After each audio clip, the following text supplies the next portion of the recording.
半晌，叶佳妮才问着：“你哭肿眼睛是因为海玲在嫁？你再也没有了复婚的机会了。”佳妮，我从来没有想过和海玲复婚，那是不可能的事。我会等你出来，不管要等多少年，我都会一直等着你出来。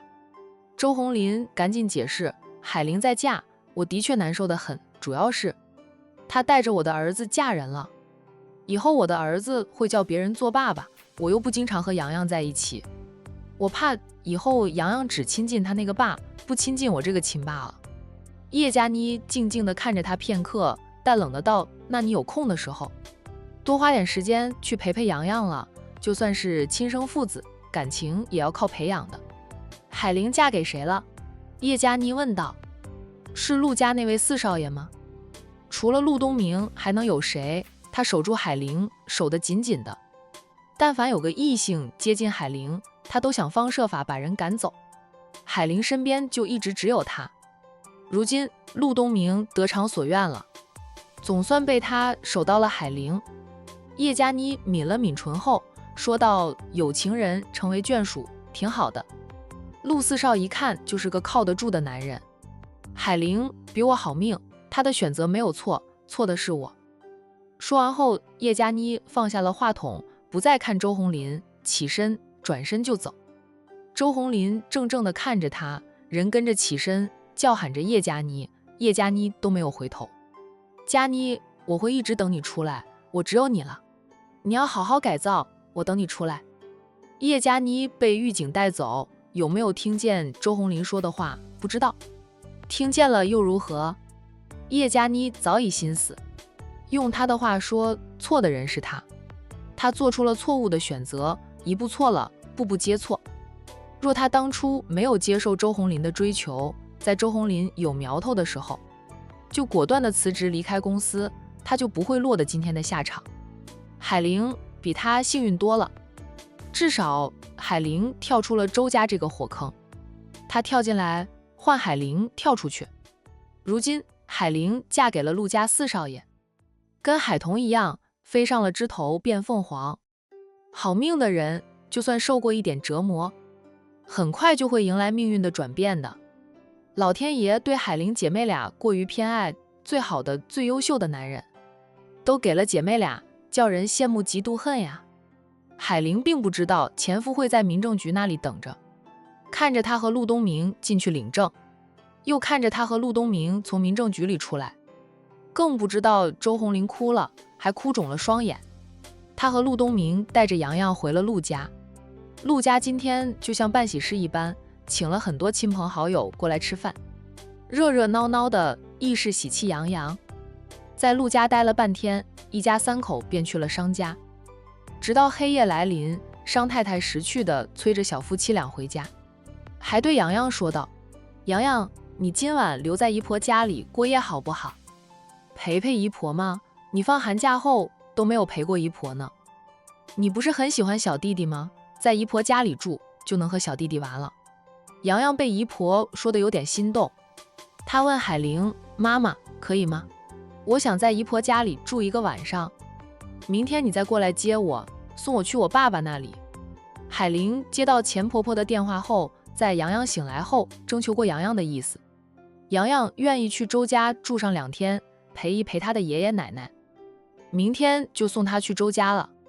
海玲笑着：“你想留下来就留下来住一个晚上吧，明天妈妈过来接你，送你去你爸爸家里吃午饭就行。”他等会儿就给周红林打电话，告诉周红林，不是大清早送洋洋过去了，免得周家人大清早就在等着。洋洋开心地跳起来，对商太太说道：“姨婆，我妈妈同意了，我今晚要在你家里过夜，我要和小弟弟玩。”说着，他一溜烟跑上楼去。小弟弟越来越可爱，他和小弟弟说话，小弟弟也会咿呀咿呀地回应他，很好玩。大姨，洋洋就麻烦你照顾一晚了。海玲知道大姨是给他和陆东明制造独处的机会，怎么说，今晚也是他和陆东明的新婚之夜。洋洋在夫妻俩只能眉目传情，什么都不能做。小家伙又过于兴奋，兴奋的时候他不会太快睡，有时候还要他哄着入睡。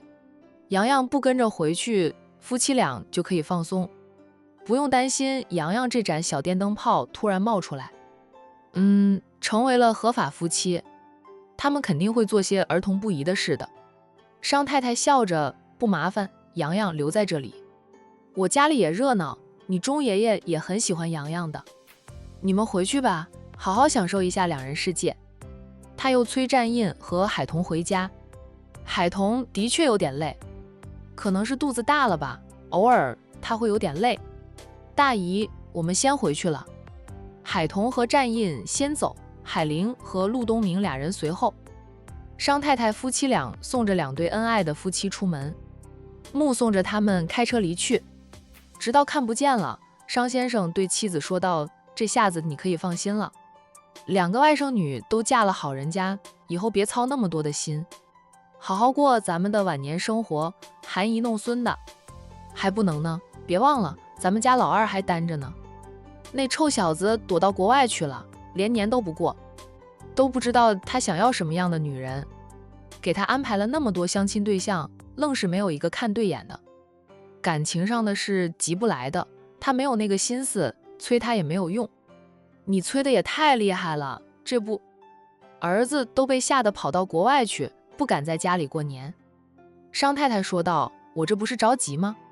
以前一大堆的光棍，现在他们个个都有了另一半，就连苏少主和陆东明这两个最大龄的青年都结婚了，咱们家老二还光棍司令一条。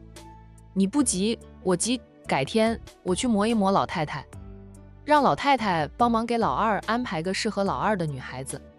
他老人家给他的孙子们挑的老婆，个个都很好，也般配。我是羡慕嫉妒恨呀。”商先生好笑的道：“人家老太太都有9个孙子要操心，哪有闲心来操心咱们家的老二？从战七少开始，那几个还不着急的，老六网上的几个早就想好了人选。身为战家的亲戚，商太太摸得可清楚了。有大姨帮忙带孩子。海玲和陆东明从商家出来时，夫妻俩心情美丽得很。陆东明让2名贴身照顾他的保镖回家，不用再跟着他，他有海玲。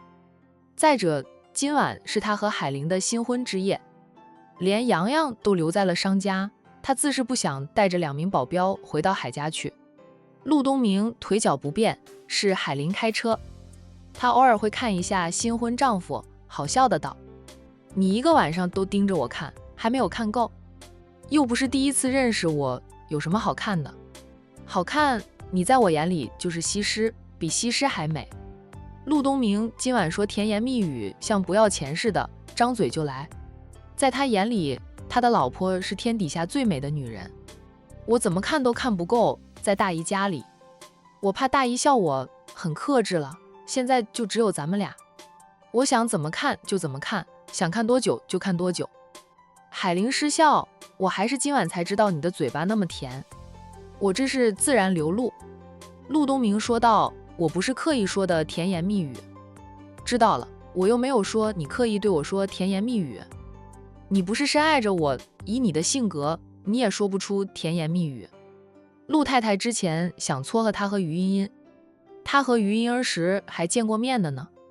他对着于茵茵就说不出甜言蜜语，因为他不爱于茵茵，哪怕于茵茵比海玲更优秀，更适合他，他不爱就是不爱。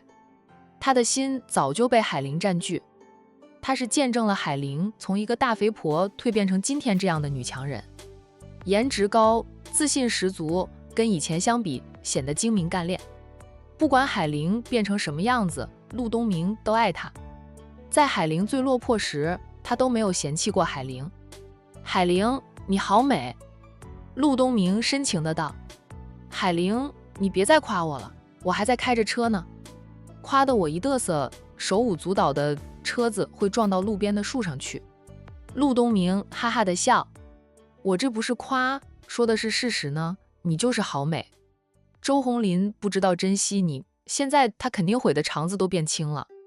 明天我陪着你一起送洋洋去周家，我要当面向周红林道谢，谢谢他和你离婚。让我有机会接近你，爱上你，娶到你。海玲失笑说道，如果他珍惜我，我不会和他离婚，就会一直是个大肥婆，只知道带娃做家务，与社会脱节，没有收入来源，得靠着周红林养着我，要彤彤时不时接济我。可能我会想减肥，但是管不住嘴，可能减肥效果不会很理想的。离了婚，我心里难受。怎么说，我和周红林也有多年的感情，过去又是同学，不说爱情，就是同学情谊还是有的，我怎么可能不难过？决定离婚时，我去彤彤的书店，在他书店里痛哭了一场。说起那段日子，海玲继续说道，说实话，若不是受了情伤，对周红林死了心，还有彤彤他们的支持鼓励，我都不知道能不能熬过离婚后的那段日子，大概率也很难坚持瘦身吧。还记得去你公司上班，你还要我天天提前到公司先跑5圈呢，说我太肥了，影响公司形象，感觉你当时就是嫌弃我太丑。陆东明赶紧辩解，没有的事，我没有嫌弃过你，不过你那会儿的确太胖，不减肥，对你自己的健康也不好呀。你那时候的脂肪肝都严重了吧？海玲那时候是脂肪肝严重，减肥成功后脂肪肝也没有了。太肥的确会让身体出现各种各样的问题，不说身体健康问题，仅是穿衣，她还是个肥婆时，买衣服都不好买，瘦下来后穿什么衣服都好看。每次去买衣服，别人都夸她的身材如同衣架子，好得很，夸她气色好，保养得好，都不像是30出头，还有个4岁大儿子的女人。你要不要睡会儿？前面有点堵车了。海玲看到导航上面显示的路线有一段路变成了红色，那是前方堵车了。不是，大家不是都放年假回家了吗？怎么还会堵车的？陆东明嘀咕着，可能是出了交通事故。我不睡，我精神好得很，让我睡，我睡不着。他兴奋得很。你要是嫌我话多，放点音乐，咱俩静静的听听音乐。海玲放慢了车速，到了堵车的路段，她跟着停了车，偏头看丈夫，说道，我是觉得你一整天都没有休息，累了在车上睡会儿，到家了我叫醒你。看看导航，他说道，这段路堵得严重，回到家还需要40分钟。陆东明是很开心，估计昨晚都因为兴奋的睡不好吧。马上就迈入37岁大门了，还像个毛头小子似的。真正的人逢喜事精神爽呀，说的就是陆东明这样子的。那我睡会儿，到家了你叫醒我。可不能在新婚之夜什么都没有干就睡着了。陆四少决定在车上补眠，这样回到家里，他精神会好很多，能跟他心爱的新婚妻子彻夜长谈，培养夫妻感情。不叫醒你，我可扶不了你上楼。陆东明虽说腿脚不便，他还是个高大的男人。海玲真没有那么大的力气，以一己之力扶陆东明进屋并上楼。陆东明低低的笑，海玲，老婆，你亲我一口，我就睡一会儿。他看看前后车，有点不好意思地道，会被别人看到的。天这么黑，路灯的灯光不够亮，看不清楚的。在陆东明的要求下，海玲只得飞快地凑过去，在他的脸上亲了一口。他正想开口，他就堵上了他的嘴，不过很快就放开了他。陆东明意犹未尽，他都还没有好好的品尝爱妻的红唇，海玲已经抽身离去。无妨，回到家里，他有一整晚的时间和海玲好好的研究造人游戏。可能是海玲在身边吧，兴奋了一整天的陆四少很快就被周公带走。等他再次醒来，是被海玲叫醒的，已经回到了海玲的那栋别墅里。天亮了吗？陆四少醒来时还迷糊得很，问海玲天亮了没有。海玲笑着，还没有呢，要不你在车上继续睡，睡到天亮了再下车。咱们到家了，下车吧，要睡也得先洗个澡，还有2、3天就过年了。一点都不冷，我看了天气预报，过年那天会下小雨，气温能降一点。陆东明坐正身子，摸了一把额头，还真摸到了汗，说道：是不冷，我都还出汗。海玲没有开车上的空调，这种气温，开空调又冷，不开空调又热。车子行驶时，开着车窗，有风吹进来，还会凉爽，车子停下来，没有风了，变闷热得很。海玲先下车，然后绕过车身，来到副驾驶座前，要扶陆东明下车。陆东明不用他扶，坚持要自己下车，然后牵着海玲的手，慢慢的步行进屋。上楼后，陆东明后知后觉地说道：海玲，我忘了你家里没有我的衣服。他想海玲是想到风，却也尊重海玲没有领证结婚时，他顶多就是亲一下抱一下，不会有更进一步的动作。在海玲买下这栋别墅后，他是经常出入别墅，却不曾在这里留宿，也就没有衣服。海玲故意说道：穿我的衣服了，我的睡袍，你勉强还是能穿一穿的，或者我找条睡裙给你套着也行。我早就跟妈说了，让妈安排人把你的日常用品送到我这里来，你放心去洗你的澡，不会让你光着身子出来的。陆东明眼睛都亮了，一直以来他都觉得在这份感情里是他付出的多，海玲回报的少，在结婚这件事上也是他猴急，他不急。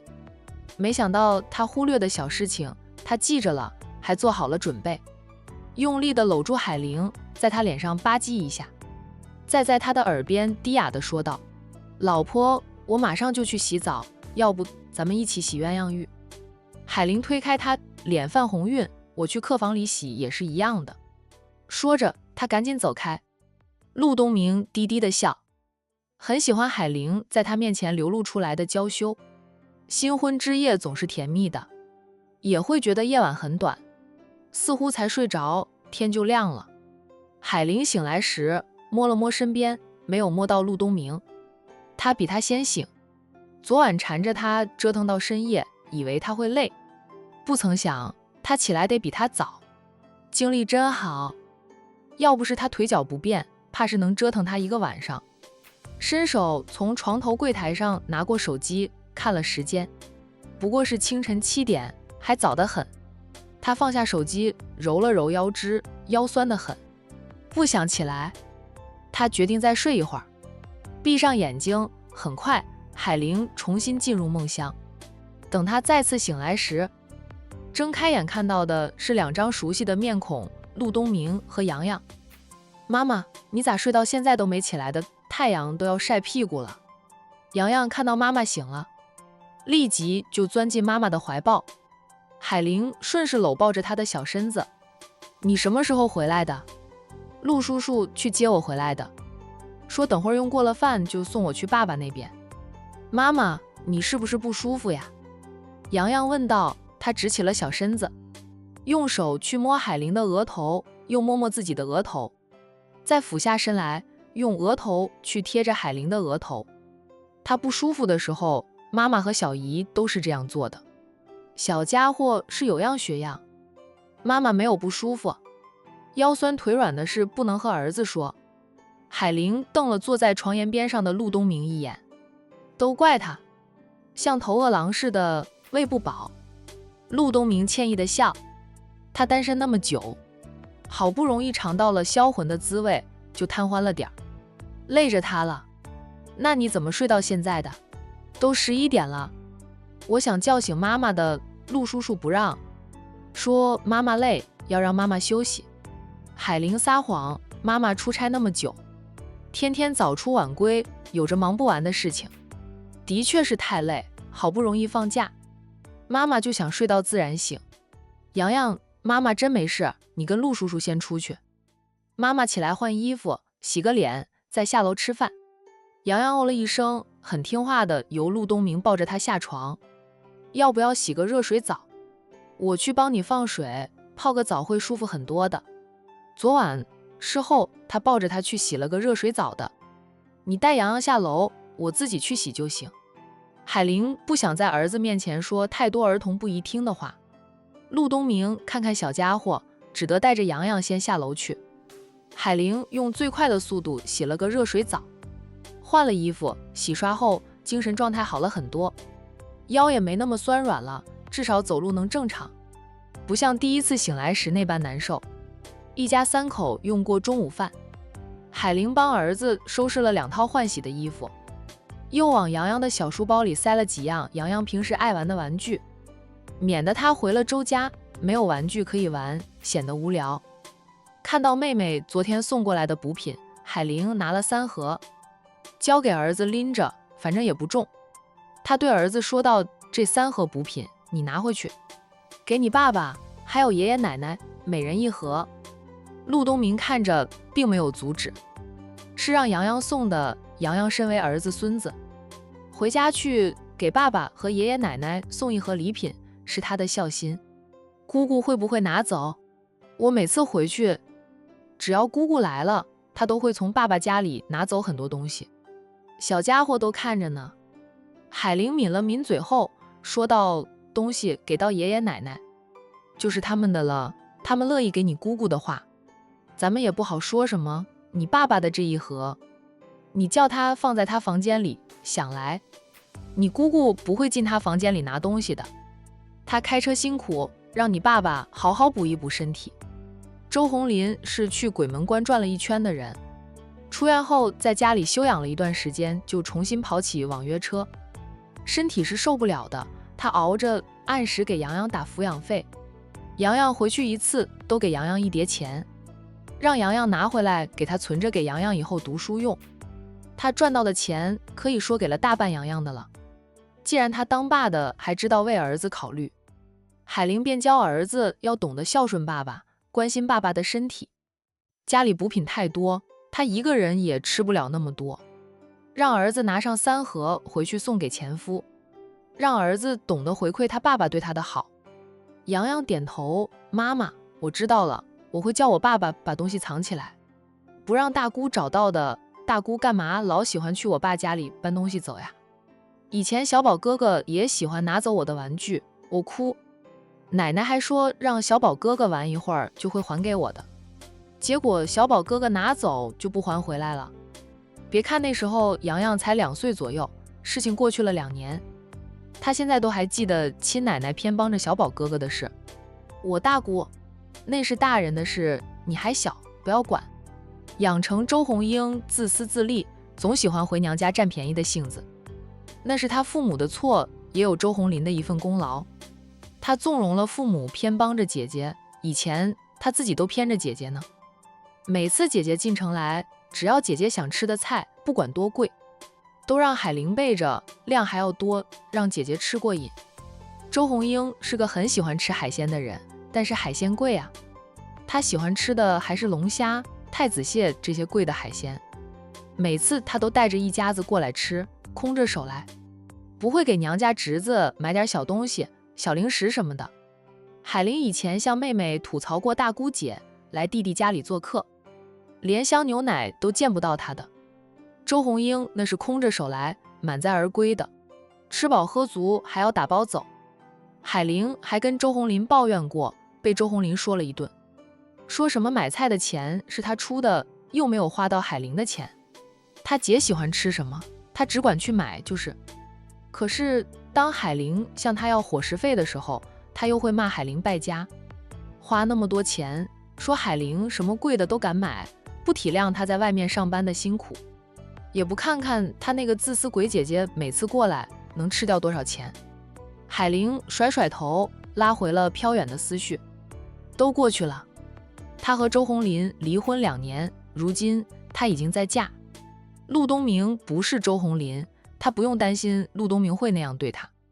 况且她现在有的是底气，她有自己的饭店，有自己的公司，经济独立，自己赚钱自己花，花得潇潇洒洒的，买什么都不会被人说，不用再过手心向上的日子。陆东明给他的彩礼都能让他余生衣食无忧，过着优渥的物质生活了。洋洋嘟了嘟嘴，听话的没有再说下去。总之他给爸爸的补品要爸爸藏起来，不能让大姑姑拿走。准备好后，一家3口出门前往周家。周红林的房子还是以前和海玲住的那一套。海玲回到自己曾经生活了3年的小区，有一种恍如隔世的感觉。小区里很多人都还记得他母子俩，看到母子俩热情地打招呼，陪同着的陆东明也成了别人打听的对象。海玲大方地回答众人的问题：“这是我现任老公陆先生。”陆东明是坐着轮椅的，别人会多看他的脚2眼。这个时候，海玲就会说：“我老公出过一次车祸，伤及双腿，暂时需要坐轮椅，不过他坚持做复健，再过半年就能恢复正常。”小区里的人是知道海彤嫁入战家当大少奶奶的事，姐妹俩一向姐妹情深，她会拉姐姐一把。海玲再嫁的话，嫁的男人肯定不会差到哪里去。大家都祝福着海玲，他们还很热心地将周家这2年过得如何惨告诉海玲。以前和海玲姐妹俩关系好的大妈拉着海玲的手，说道：“是他们周家无福，海玲，你过得比他们好，就是对他们最狠的报复了。”海玲笑：“我并不想报复谁，只过好我的日子。别人过得好不好，那是别人的事，与我无关。也是，你是个大度的人，不与他们一般见识。”大妈又摸摸洋洋的脸，洋洋都长这么大了，上幼儿园了吧？越大越好看，是个小帅哥了。海玲，你儿子跟你一个饼印似的，很像。阿姨好。洋洋甜甜的问好。大妈笑着，洋洋真乖。在她的印象里，洋洋也是个很乖的孩子，每次被他妈妈或者小姨带下楼玩，小区里的人都很喜欢逗这个孩子的。都不知道周家人怎么想的，这么可爱的孩子，他们都不是真心疼爱。周阳的爷爷奶奶宁愿去帮女儿带孩子做饭，也不帮帮海玲。海玲那会儿在家里带娃很累的，多亏她妹妹搭把手，否则海玲随时都会崩溃。现在洋洋跟着海玲生活，离婚后的海玲日子也是越过越好。周家人才来后悔，太迟了。周红林后面娶的那个女人哪能和海玲比？年轻漂亮又不能当饭吃，要会持家会过日子的才行。是周家无福，留不住海玲这么好的女人。海玲再嫁，嫁得比周红林好多了。小区里的人都说周家那是活该，一点都不同情周家。洋洋的爸下楼了，我送洋洋过去。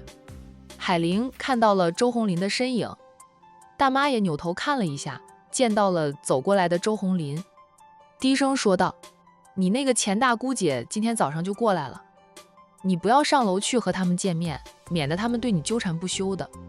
你那个钱大姑姐最爱占便宜了，又自私自利的。”周红英的品性，这个小区的人都知道，都说周红英这种大姑姐就是搞屎棍，嫁人10几年了，还回娘家搞风搞雨的，破坏弟弟夫妻俩的感情。以前嫌弃海玲不好，说海玲的坏话，等到海玲和周红林离婚，周红林再娶，周红英又说叶佳妮不好了。叶佳妮的确没有海玲那般能忍，周红英只要回来占娘家便宜，叶佳妮就会说会闹，会跟周红英吵架。周红英不就说叶佳妮好了，是你过得好了，他们才会反过来说你好。海玲，你不要因为他们是洋洋的爷爷奶奶姑姑就心软，被他们占到一次便宜，以后他们都会缠着你的。你在他们家里也生活了几年，知道他们是什么德性的。总之有多远就离他们多远。我也回家了。眼看周红林越来越近，那位大妈不好再说下去，跟海玲说了声要回家，就赶紧走了。不过也没有走得太远，走出几十米远后，就找了个地方坐下来，还看着热闹呢。八卦谁都喜欢听，也喜欢看。爸爸，洋洋看到周红林，跑向周红林。周红林快走几步上前，弯腰就抱起了儿子，然后在儿子的脸上连亲了好几下，又用脸磨蹭着洋洋的脸，显得父子感情很好似的。周红林现在对洋洋的确是很好，父子俩亲热够了，海玲才推着陆东明过去。周红林的视线落在海脸上，见海玲脸色红润，眉间有着妩媚之色，神色温和，带着点笑，不是对他生出亲近之意，而是他心情好。他和陆东明有情人成了眷属，昨晚还是他们俩的新婚之夜。海玲，对不起，要让你送洋洋进来。本来说好了让海玲送洋洋到小区门口的，他在小区门口等着，因为姐姐来了，他跟姐姐吵架，错过了时间。海玲只得送洋洋进来。周红林知道海玲很不想再回到这个小区，故而他向海玲道歉。没事，海玲说道，也就是多走几步路。洋洋这2天要换洗的衣服，要玩的玩具都在这里了。海玲将儿子的小行李箱交给周红林，又将那3盒礼品递给周红林，说是洋洋给他们准备的。2天后我会过来接洋洋，到时候你送洋洋出小区就行。这2天你好好照顾洋洋，你大姐又来了吧？她带着小宝过来吗？